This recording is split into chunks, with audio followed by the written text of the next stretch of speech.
Always welcome साथियों। Digital class हमेशा आपके साथ विद्वानों अपनी जनरल नॉलेज की सीरीज चल रही है। जो भी कंटेंट अब तक आपने पढ़ा है और आगे इस वीडियो में पढ़ने वाले हैं, सारे नोट्स पीडीएफ फॉर्मेट में डाउनलोड किए जा सकते हैं। जिस तरह से मैकेनिकल इंजीनियरिंग की सीरीज कंप्लीट है, सारे नोट्स आपको पीडीएफ फॉर्मेट में अवेलेबल हैं। नोट्सों का इस्तेमाल आप बेसिक से लेकर गेट लेवल एग्जामिनेशन तक कर सकते हैं। चलिए साथियों, अब जानते हैं इस वीडियो में जियोग्राफी के कुछ इंपॉर्टेंट पॉइंट्स। जैसा कि आपको पता है, अपनी जियोग्राफी कंप्लीट होने वाली है साथियों। धीरे धीरे हम कवर करते हुए आए हैं। सारा कंटेंट आपको पीडीएफ फॉर्मेट में अवेलेबल है। इन्हें आप डाउनलोड कर सकते हैं। आप चाहें तो फोटो कॉपी करा सकते हैं। आपका टाइम सेव करने के लिए हमारी तरफ से छोटा सा प्रयास है। आप इस कंटेंट से रिलेटेड हमें अपने सुझाव दे सकते हैं। अब जानते हैं साथियों, मेजर गल्फ्स, खाड़ी या उपसागर, बड़ी बड़ी जो संसार में है, कहाँ पर कौन सी है, उनके बारे में कुछ जान लेते हैं। Important gulf of Hudson area कितना है इसका? इसका है 386,400 kilometre square. Persian Arabian gulf area 51,000 square kilometre, ये इनका एरिया है साथियों। पार्सियन अरेबियन गल्फ इस नाम से जानी जाती है, गल्फ ऑफ हडसन, इनका एरिया इतना है साथियों। ये कुछ इंपॉर्टेंट गल्फ हैं जिनका आप नाम देख सकते हैं। एरिया यदि पूछा जाए तो आप बता सकते हैं।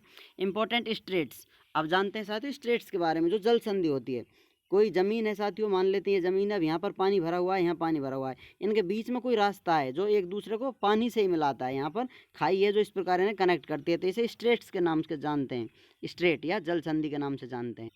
अब जानते हैं साथियों ऐसी इंपॉर्टेंट स्टेट के बारे में। Malacca state join Andaman Sea and South China Sea. जो ये अपनी मलाक्का स्टेट है, कहाँ से कहाँ कनेक्ट कर रही है? जल संधि है जो अंडमान सी को साउथ चाइना सी से कनेक्ट कर रही है। लोकेशन कहाँ है इसकी? इंडोनेशिया से मलेशिया, इस प्रकार से इनकी लोकेशन है, यहाँ एक दूसरे को कनेक्ट कर रही है।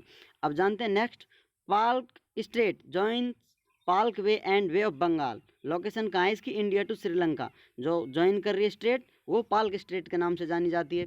There are about 196 countries in the world, जिसमें से सबसे ज़्यादा एरिया जिसके पास है वो है रसिया, जिसका एरिया है 17,075,200 किलोमीटर स्क्वायर। ये रसिया का एरिया है। संसार की सबसे बड़ी एरिया या लैंड कवर करने वाली ये कंट्री है। उसके बाद Canada, United state, China, Brazil, Australia, India, इस प्रकार से इनका नामकरण आता है।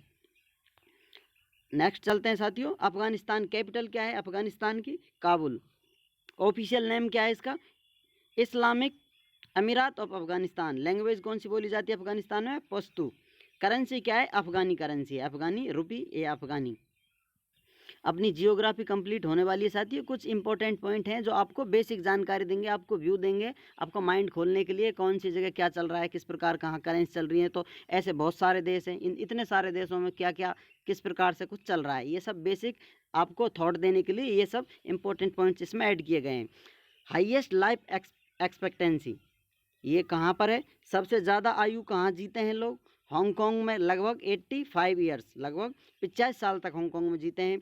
मकाओ, जापान में, इस प्रकार से। अब ये पॉइंट आपको बताता है कि हाईएस्ट लाइफ एक्सपेक्टेंसी कहाँ है, कहाँ पर लोग ज़्यादा जीते हैं, कहाँ पर सबसे कम जीते हैं। वो चाहे तो आप एक्सट्रैक्ट कर सकते हैं इसमें क्या क्या कारण है, क्यों लोग वहाँ पर ज़्यादा जीते हैं, क्यों कहीं पर बहुत कम जी पाते हैं। तो इसे समझने के लिए जो स्टडी करते हैं, शिक्षा का उद्देश्य सिर्फ किसी काम को या फिर नौकरी पाना ही नहीं होता, समग्र विकास होता है। अपने मानसिक विकास को और बेहतर करने के लिए, अपने आप को बेहतर करने के लिए, समाज को सुधारने के लिए आपको इन पॉइंटों के बारे में बेसिक जानकारी पता होना चाहिए। आपका भी समाज के प्रति कुछ उद्देश्य होते हैं, आप उन्हें पूर्ति करने के लिए, उन्हें और समाज को कुछ बेहतर देने के लिए क्या कर रहे हैं, क्या आपने कुछ किया है? संसार ने आपको बहुत कुछ दिया है और आप क्या देकर जाने वाले हैं? कुछ इस तरह का थॉट प्रोसेस देने के लिए प्रयास किया जा रहा है। नेशनल एम्बलेम्स ऑफ डिफरेंट कंट्रीज, अब अलग अलग देशों के अलग अलग प्रतीक हैं, उनके बारे में जान लेते हैं। Australia kangaroo, white lily Italy, Bangladesh water lily, France lily, Iran rose, India land capital. जो साथियों वो शेर बने हुए हैं चार, जो तीन दिखाई देते हैं साइडों में, दो एक आगे पीछे, इस प्रकार चार, नीचे अशोक चक्र बना हुआ है, अपना हिंदुस्तान का नेशनल एम्बलम है। इस प्रकार के प्रतीक हैं। नेशनल मॉन्यूमेंटम्स, ये स्मारक हैं, यादगार। इनमें से ऑस्ट्रेलिया की है जैसे ओपेरा हाउस सिडनी में है, फ्रांस की आईफिल टावर पेरिस, इंडिया की क्या है? इंडिया गेट है, दी ताजमहल आगरा में है। जो इस प्रकार से इंडिया में लगभग 116 मॉन्यूमेंट्स हैं, नेशनल जो यादगार स्मारक हैं। और नेक्स्ट देखते हैं साथियों, next point, parliaments of different countries. संसदों के बारे में जानते हैं, अलग अलग देशों की क्या क्या क्या नाम से संसद जानी जाती हैं। अफगानिस्तान में शोरा के नाम से जानी जाती है। इंडिया में इसे संसद कहते हैं। रसिया में इसे ड्यूमा एंड फेडरल काउंसिल के नाम से जाना जाता है। जापान में इसे डाइट, और यूएसए और फिलीपींस में द कांग्रेस, जैसे the Congress of USA, the Philippines, इस प्रकार से द कांग्रेस ऑफ फिलीपींस, इस प्रकार से इनका नामकरण किया जाता है। इन नामों से पार्लियामेंट्स को जाना जाता है। तो इस प्रकार से और कुछ आपको लगता है अड़ोस पड़ोस की कुछ घटनाएं चल रही हैं अपने पड़ोसी देशों की, आप नेशनल जियोग्राफी कवर कर रहे हैं तो उन्हें ऐड कर सकते हैं। Major political parties of the world, संसार की बड़ी बड़ी पार्टियों के नामकरण, जैसे अपने हिंदुस्तान में चलती है, बाहर कौन से देशों में कौन सी पार्टियां चलती हैं जो पॉलिटिकल पार्टी हैं, रूल करती हैं वहाँ पर, तो उनके बारे में जान लेते हैं। Australia liberal party, labour party second. Indian, India में क्या ऐसा है तो इंडियन नेशनल कांग्रेस एक पार्टी है, दूसरी भारतीय जनता पार्टी है, और एक आम आदमी पार्टी है। इस प्रकार से टीएमसी आप जानते हैं, बहुत सारी पार्टी हैं, इनमें से ये मेजर पार्टी हैं। China, Chinese Communist Party, China में एकमात्र पार्टी है चाइनीज कम्युनिस्ट पार्टी। यूएसए में Democratic Party and Republican Party. Russia में लिबरल डेमोक्रेटिक पार्टी, और एक है कम्युनिस्ट पार्टी। इस प्रकार से रसिया की पार्टियों का यह नामकरण है।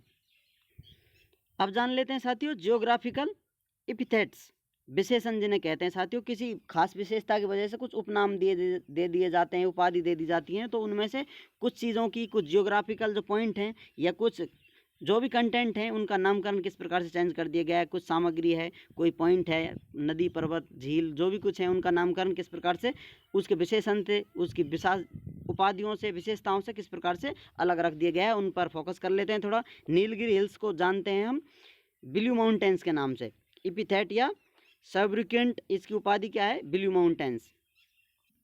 नेक्स्ट देखते हैं लैंड ऑफ 5 रिवर्स, 5 नदियों की जगह, पंजाब जो इंडिया में है। City of palaces, Kolkata, city of palaces के नाम से जाने वाला जगह, लोकेशन, सिटी है Kolkata. Saint of the gutters, mother Teresa. Gateway of India, Mumbai. India gate, India gate Delhi में है साथियों, तो ये गेट वे ऑफ इंडिया कहाँ है, मुंबई में। हियरिंग पॉन्ड क्या है, हियरिंग पॉन्ड के नाम से जाने वाली जगह ये है साथियों एटलांटिक ओशन। एटलांटिक ओशन को हियरिंग पॉन्ड के नाम से जाना जाता है। चलिए साथियों अब जानते हैं important boundaries around the world. ये बाउंड्रियाँ ना होती तो सारा संसार एक जगह होता। इसने सभी देशों को अलग अलग रूप में व्यक्त कर रखा है। ये विचारधारा है, मानसिकता है, लोगों की समझ है, अपनी अपनी सिक्योरिटी की वजह से लोगों को डिवाइड कर दिया, अलग अलग क्षेत्रों को अलग अलग नाम से जाना जाता है। यही वो बाउंड्री हैं जो देशों को, राज्यों को, जिलाओं को अलग कर देती हैं। ये सीमाएँ, इन सीमाओं में कुछ फेमस हैं, उनके नाम जान लेते हैं। रेड क्लिफ लाइन, ये किसने ड्रॉन की थी, drawn by Sir Cyril Radcliffe in 1947। ये 1947 में साइरिल रेड क्लिफ ने, उसी के नाम से इसका नामकरण रेड क्लिफ रख दिया है, किया था इन्होंने।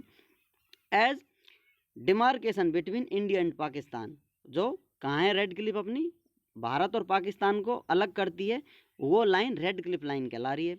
38 पैरेलल, ये लाइन कहाँ है, north Korea and south Korea को जो अलग करती है, ये 38th पैरेलल।